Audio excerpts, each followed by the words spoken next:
Hello everybody, welcome back to my channel, Strands of Grace. Thank you so much for tuning in once again. Y'all, I know I have been gone so long. It has been about 6 weeks. And that was definitely unintentional, but I did want to kind of honor the space that I was in. I felt like I was in a space of more processing than talking. And so I really wanted to navigate that well as like a lot of things going on in my personal life and all that kind of stuff, and just not feeling like I had anything to post.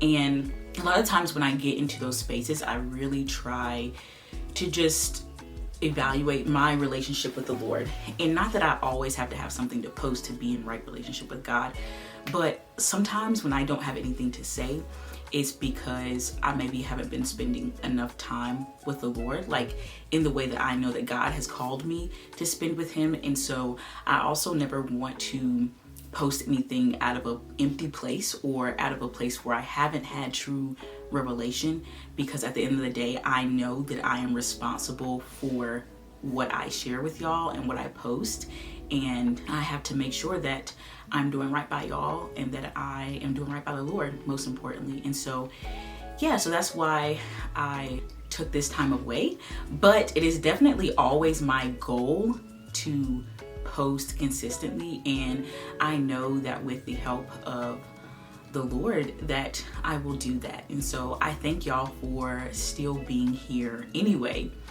But kind of on this topic, I want to talk to y'all about what my pastor said a few weeks ago in church. He said, if you want to go deeper with the Lord, then you have to die a little more.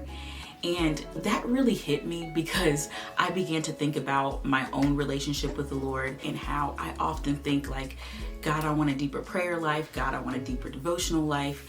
God, I want more revelation from you. I really want to step even more into my calling. But at the end of the day, I can lack the motivation, I can lack the real drive to get it done. And I was like, dang, I'm going to have to die a little more, because I kept thinking about my place of comfortability and how I have to let go of more and more of myself, more and more of my selfishness, more and more of my sinful desires in order to submit to the Lord.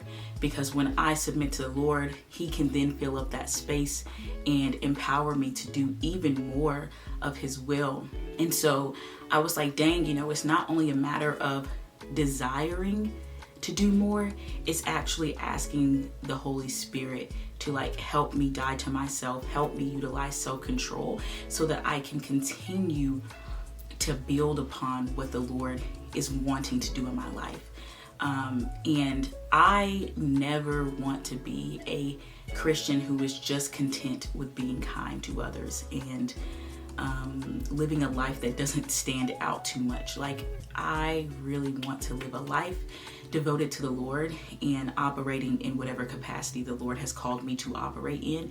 And that is going to require me to go deeper and deeper with God, and to give up more and more of my selfishness and more and more of my sinfulness, and really require me to evaluate my walk and evaluate my life so that I can see what I am holding onto and what I should give to the Lord. More to that point, following God is not only for His benefit. Following God is also for your benefit. It also helps you to live a more wonderful and peaceful and beautiful and purposeful life. God is going to increase every area of your life, not just the areas strictly devoted to ministry, but every area of your life. He is going to level up when you submit it to Him, and when you fully devote your life and your will to God. And it doesn't mean that it's gonna magically be without trials and without temptation and without hardship, but it does mean that you will be in perfect peace when you know that your hope and your life and your will is submitted to God. And so sometimes it's so easy to just see the natural and just see what I can do in my own strength and how I can improve my own life and how I can sustain myself without the Lord. But truthfully, I can't do much without God, and the little that I can do in my own strength pales in comparison to what God can do in my life if I am fully submitted to Him. And so I really want to challenge y'all in this as well. If you want to go deeper with the Lord, you're going to have to die a little more. You're going to have to submit more of yourself to the Lord. And so I really want you to think of areas that you are holding on to due to lack of motivation or due to just wanting to control that space in your life that you are not giving to the Lord. And I want you to think about that and remember that if you want to go deeper, you're going to have to give more of yourself to God, and whatever that looks like in your life. But I am also comforted, and I want you to be comforted as well, that God is not going to ask us to do anything that He is not going to fully enable us to do. He knows that if He is asking us to submit ourselves to Him, to give ourselves fully to Him, that He is going to have to empower us to do so, because we cannot do it in our own strength. And so that is what comforts me, is that, okay, God, I know you want me to live a life sold out to you, but I also know that you are going to give me the tools to do so.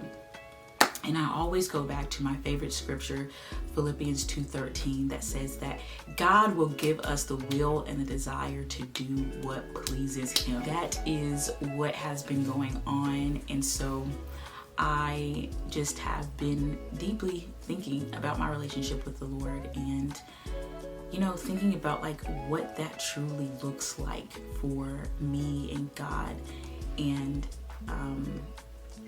how pleasing God should be the first and foremost thing on my mind. And ultimately, if my goal isn't to please God, then I am going in the wrong direction. And so I want to make sure that I stay on track with the Lord, so that He can get the glory out of my life, and so that I can live the best life possible, because God's plan is the best plan.